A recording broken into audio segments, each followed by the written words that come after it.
Donc, comme le dit souvent un de mes amis africains, avec sa passion légendaire, un pays sans culture, c'est comme un zèbre sans rayures. Ça n'existe pas. Voilà. Et il me répète souvent ça, c'est une idée qui m'a beaucoup marqué. Où qu'ait été l'être humain depuis les premiers hommes qui polissaient les bifaces pour en faire des objets d'art, que Jacques Cheminade d'ailleurs a montré à David Pujadas et Léa Salamé lors du débat sur France 2, et lors duquel ils sont restés comme une poule devant un morceau de craie, comme on dit, comprenant pas trop l'idée que M. Cheminade a amenée, que l'homme a toujours commencé par la créativité et pas par la guerre. Donc à fabriquer des outils et pas des armes. Donc également, j'ai eu la chance récemment d'aller dans la grotte de Nio, voir des peintures qui datent de 15 000 ans avant Jésus-Christ, qui sont tout simplement magnifiques. On voit vraiment, il y a 15 000 ans, des êtres capables de faire des œuvres de beauté tout à fait splendides.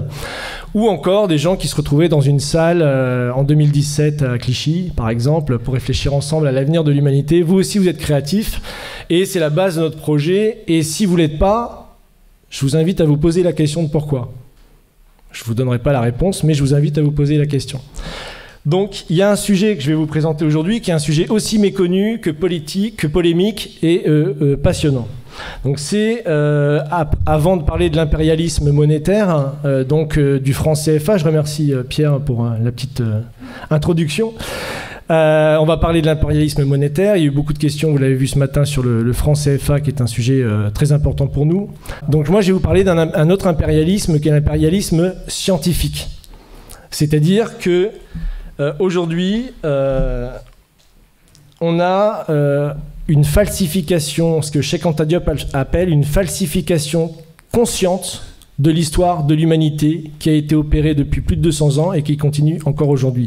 C'est-à-dire que c'est la négation systématique de l'apport de la civilisation noire dans l'histoire universelle. Aujourd'hui, c'est quelque chose qui est constamment nié. Vous pouvez regarder vos livres d'histoire, vous verrez que c'est constamment nié. Donc cette présentation sera en hommage d'une femme extraordinaire que j'ai rencontrée en 2013 et avec qui Cheminade avait déjà travaillé dans les années 90, qui est la femme justement de Cheikh Anta Diop et qui malheureusement est décédée en mars 2016, donc dans l'indifférence générale, et qui a continué le combat de son mari que je vais vous présenter aujourd'hui en France pour faire connaître ses découvertes. Je vous conseille de lire ce livre, L'Afrique répond à Sarkozy, où vous vous rappelez, Sarkozy en 2017 avait fait un célèbre discours à l'université Cheikh Anta Diop, donc à Dakar, dans lequel il disait ceci: le drame de l'Afrique, c'est que l'homme africain n'est pas assez rentré dans l'histoire. Dans cet imaginaire où tout recommence toujours, il n'y a de place ni pour l'aventure humaine, ni pour l'idée de progrès. Le problème de l'Afrique, c'est de ressasser, de toujours répéter, de se libérer du mythe de l'éternel retour, c'est de prendre conscience que l'âge d'or qu'elle ne cesse de regretter ne reviendra pas pour la simple raison que l'âge d'or de l'Afrique n'a jamais existé. Donc, ce qui avait choqué toute l'Afrique à l'époque. Et donc, il y a ce livre qui est une réponse d'une vingtaine de personnes qui répond à cette attaque de Nicolas Sarkozy, dont la femme de Cheikh Anta Diop à l'époque.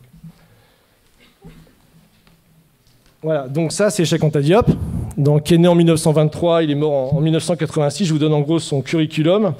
Donc c'est quelqu'un qui est venu faire ses études en France et qui s'est engagé tout de suite dans des études de physique et de chimie nucléaire et qui a travaillé avec justement Frédéric Joliot-Curie à l'époque et qui a passé justement un diplôme justement pour devenir physicien et chimiste nucléaire, ce qui lui a permis de réaliser déjà à son époque une prouesse.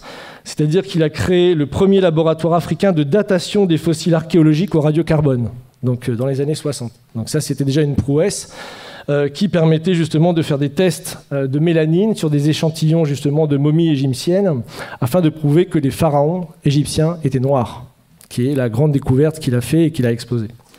Donc là, c'est pour présenter un peu le personnage. Donc la base de sa découverte, c'est ce qu'on appelle l'homme de Grimaldi. Donc l'homme de Grimaldi, vous voyez ici, qui a été découvert à la frontière italienne, donc à Menton, donc en 1901. Et donc qui sont des fossiles justement négroïdes qui sont arrivés justement en Europe à cette époque-là, donc en moins 40 000, moins 30 000. Et déjà dans les années 20, vous avez des gens, même en Europe, qui reconnaissent justement l'origine noire de la civilisation dans son ensemble. Donc vous avez par exemple M. Boulle et M. Valois, qui disent que quand on compare les dimensions des os de leurs membres, on voit qu'il y avait les jambes très longues par rapport aux cuisses et les avant-bras très longs par rapport aux bras, que leurs membres inférieurs étaient extrêmement développés en longueur par rapport aux membres supérieurs.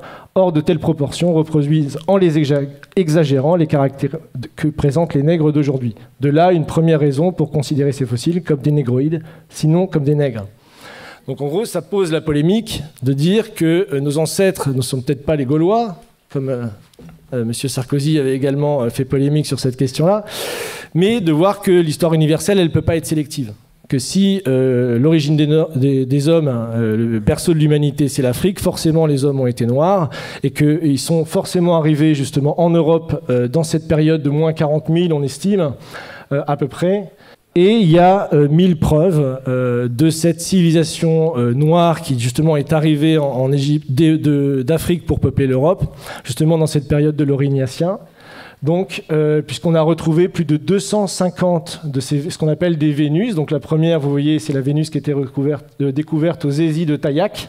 C'est Vénus de Sireuil, découverte en l'an 1900 à Sireuil, commune des Hésies de Taillac dans la Dordogne, et qui est datée de moins 25 000 ans. Donc on voit sa caractéristique, évidemment, négroïde, comme on disait à l'époque, et qui est au musée de Saint-Germain-en-Laye. Et en dessous, vous avez la Vénus de Willendorf, qui est une statuette également en calcaire, découverte en 1908, ce coup-ci en Autriche. Donc voilà, déjà plus loin sur les terres européennes. Et il y en a énormément. En fait, il y a plus de 250 œuvres d'art de type africain qui ont été retrouvées entre moins 30 000 et moins 20 000 ans. Donc sur tout l'ensemble de l'Europe et jusqu'à même en Sibérie. On a retrouvé des statuettes comme ça d'art noir jusqu'en Sibérie. Donc à l'époque, mais j'ai pas la photo ici, je ne pouvais pas tout montrer. Donc on voit que dès les années, disons 1900, grâce à la science, au progrès, aux découvertes, on fait ces découvertes et la question commence à se poser et si justement le berceau de l'humanité c'est bien l'Afrique, on se pose déjà la question, et si vraiment l'espèce humaine était noire à l'origine, et qu'est-ce que ça veut dire à une époque où, je vous rappelle, entre 1890, 1900, 1915, la France est investie, vous le savez, d'une mission civilisatrice. Évidemment, dans ces colonies, où on doit aller éduquer ces gens qui n'ont pas de culture, qui n'ont pas de passé, etc. Donc c'est un sujet qui fait extrêmement polémique, qui met énormément les scientifiques dans une bataille très importante. Et là, vous avez justement ce qui provoque la polémique, ça c'est à l'époque de Cheikh Anta Diop. Donc c'est justement l'arrivée des premiers Homo sapiens donc, en Afrique, dans la vallée de l'Omo, donc il y a 150 000 ans. Et l'invasion, enfin invasion c'est un mot que je n'aurais pas mis, de l'Europe par le négroïde grimaldien venu d'Afrique pendant 33 000 ans. Et donc c'est à ce moment-là qu'on peut dire qu'il y a eu cette phase, ce que les scientifiques appellent la dépigmentation régressive de l'homme noir à l'homme blanc, qui a suivi la migration climatique justement des premiers hommes qui étaient nés dans la vallée de l'Omo. Alors il y a des découvertes qui ont été faites récemment, il faut le savoir. On vient de découvrir un homme au Maroc. Donc, non, j'ai pas la photo. Donc, au Maroc, on a découvert un homme, un Homo sapiens sapiens, qui date de 315 000 ans. Donc, ça retarde de 100 000 ans l'apparition de l'espèce humaine. Et là, c'est pas dans la vallée de l'Omo, c'est dans la vallée du Maroc.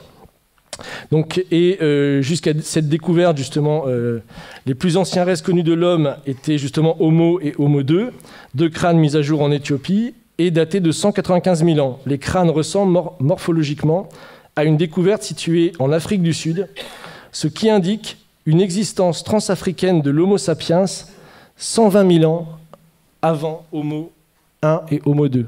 C'est-à-dire qu'en moins 300 000, vous aviez déjà l'Homo sapiens qui se baladait partout en Afrique, de l'Afrique du Sud au Maroc, etc., qui était un peuple noir, donc négroïde, comme on dit, et qui était le premier de l'espèce humaine. Donc ça, c'est quand même une découverte récente qui a été faite, qui est très importante. Et comme la science, évidemment, a ses découvreurs, elle a aussi ses falsificateurs, et ça, c'est quelque chose de très comique, puisqu'à l'époque, quand on fait toutes ces découvertes, ça bouleverse complètement les connaissances.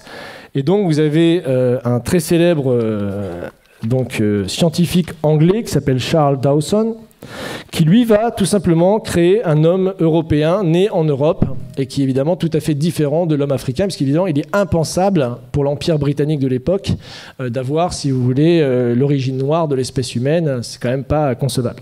Donc il va créer ce masque qui est très connu, c'est l'homme de Piltdown, où il a mis tout simplement une mâchoire de chimpanzé et un crâne d'être humain. Donc tout simplement, il a fait le montage, il a mis dans une vitrine, il a dit regardez, on a trouvé le premier homme qui est né en Europe. Et donc ça prouve que nous, les civilisations avancées, ne sommes pas descendants des civilisations barbares, noires, etc. Donc ça a fait quand même savoir que ça a été enseigné, cette fraude scientifique a été enseignée entre 1912 et 1954 dans tous les livres d'histoire européens. On appelait le polycentrisme. Donc on avait prouvé que, évidemment, il y avait plusieurs origines de l'espèce humaine et que l'origine de l'espèce humaine noire n'était pas la même que l'origine de l'espèce humaine blanche. Donc voilà, et c'est en 1954 que la supercherie sera révélée par un autre savant anglais, il faut l'avouer, qui a été plus honnête que les autres, et donc qui a révélé la supercherie, mais qui a quand même marché entre 1912 et 1954. Période dont vous le savez où l'eugénisme, le racialisme, etc. a vraiment battu son plein et était à l'origine de toute la culture nationaliste socialiste, c'est-à-dire la sélection des races. Il y a eu un peu plus tôt, il y avait Gobineau qui avait écrit de l'inégalité des races également pour prouver que les êtres humains noirs étaient inférieurs aux êtres humains blancs. Et donc vous aviez vraiment un combat philosophique et scientifique qui était vraiment sans précédent, et je peux vous dire qu'il continue jusqu'à aujourd'hui, puisque ça c'est BFM TV en mai 2017. Donc ils ont relancé la polémique, c'est 2 chercheurs américains. Donc ce qui est marrant, c'est que le titre est quand même très explicite, mais quand vous lisez l'article, on vous dit que c'est quand même 2 farfelus et que tout le monde contexte, disons, leur version des faits. Mais on voit que le débat continue, c'est ça qui est quand même intéressant. Donc voilà. Bon, je vous laisse digérer tranquillement le fait que vos ancêtres n'étaient pas gaulois, mais il y a encore plus grave. Il y a encore plus grave. Ah, le temps passe vite. Oh là là. C'est que tous les pharaons qu'on vous a appris à l'école étaient également noirs, jusqu'à très très tard en fait. Toute la civilisation pharaonique. Donc là, on est en moins 2570. C'est le roi de la 3e dynastie. Donc voilà. On voit ici de profil, donc il y a des caractéristiques morphologiques, bon j'ai pas le temps de rentrer dans les détails, et vous remarquerez que son nez est complètement éclaté. Voilà, donc ça c'est son gouverneur, c'est celui qui a battu la fameuse pyramide de Saqqara, moins 2600 avant Jésus-Christ. Donc on voit également qu'il a le nez cassé et une coiffe tout à fait occidentale.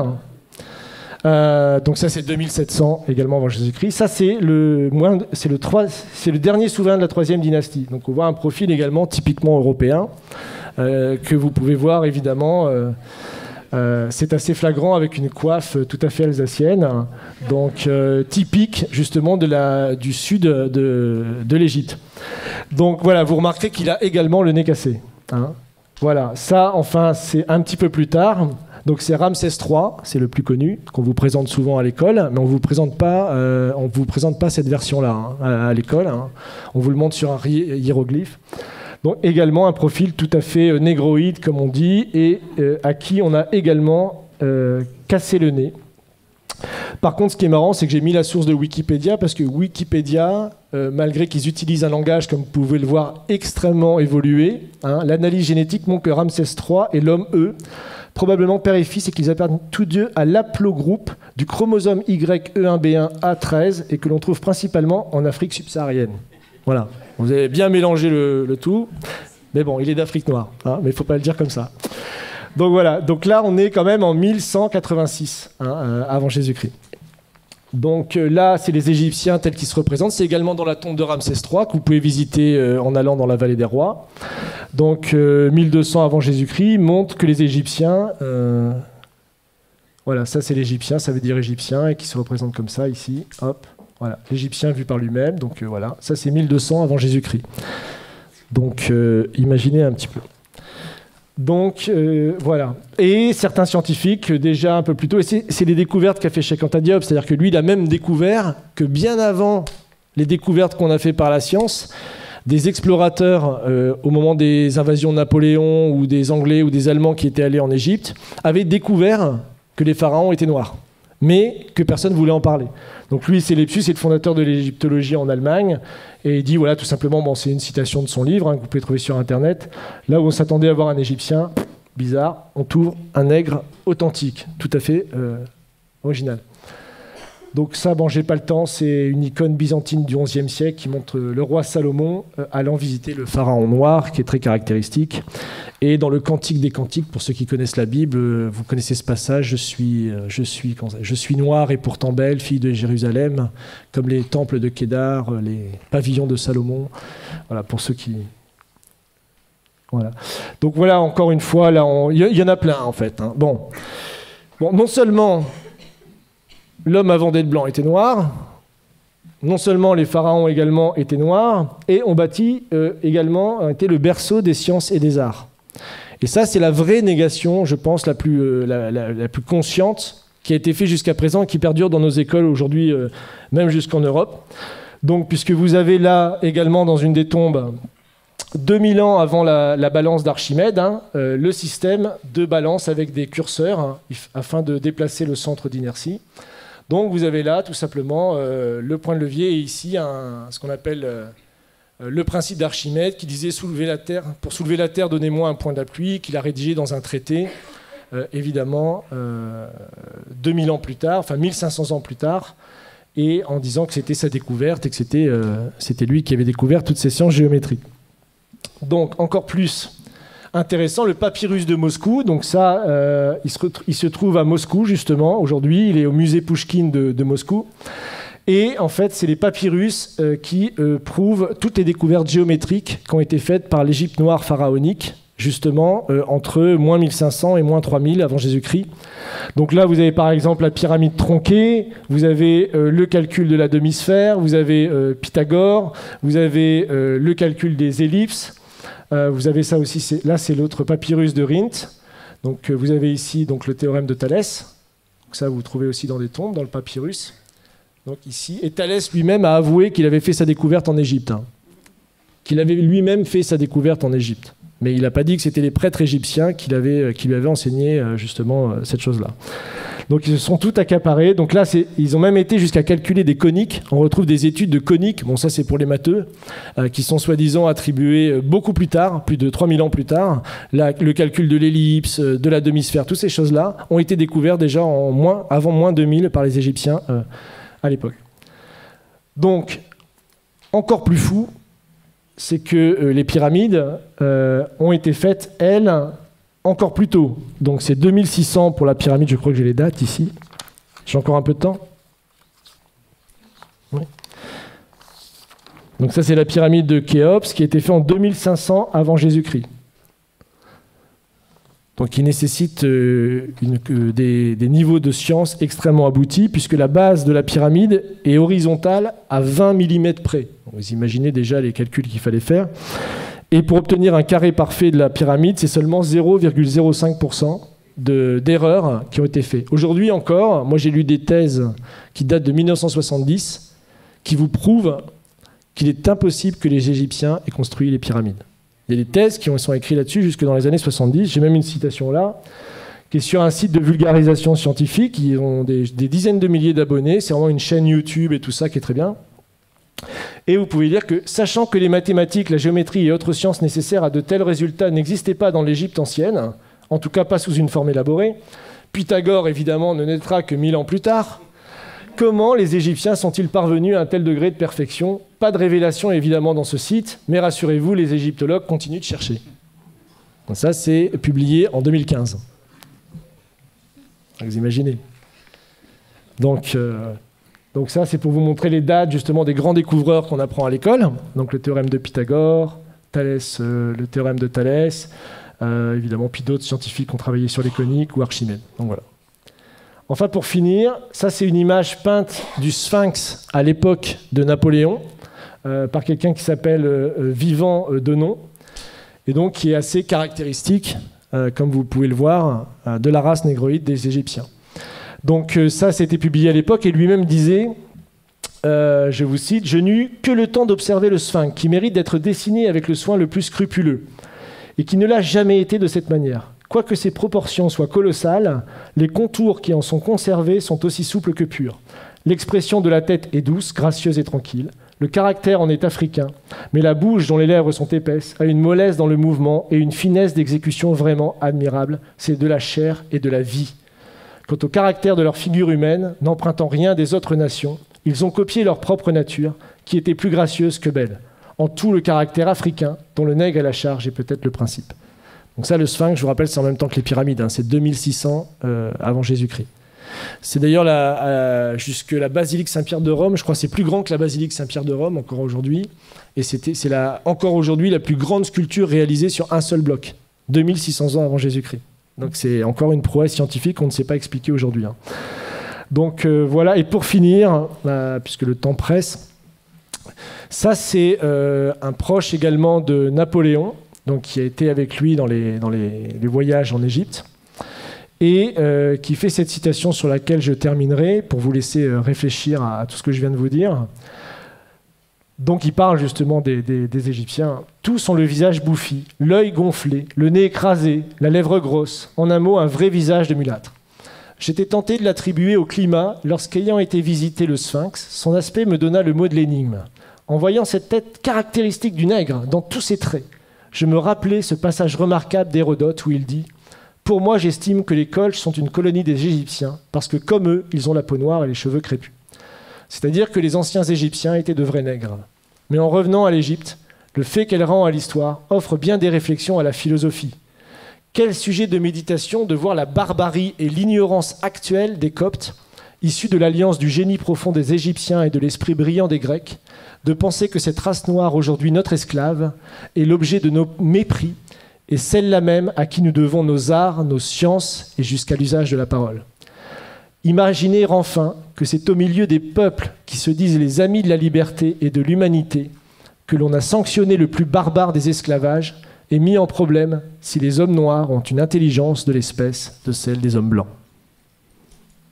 Donc ça, c'est tout le débat de l'époque pour savoir si puisque c'est la période de l'esclavage, on réhabilite l'esclavage qui sera réaboli que plus tard en 1848. Donc on voit que le débat a été posé et la vraie découverte de Cheikh Anta Diop, c'est de montrer même que ces découvertes à lui étaient déjà connues à une époque, mais qu'elles ont été passées pendant plus de 200 ans, jusqu'à la période de Cheikh Anta Diop, sous silence. Personne ne connaissait ces citations. Donc voilà.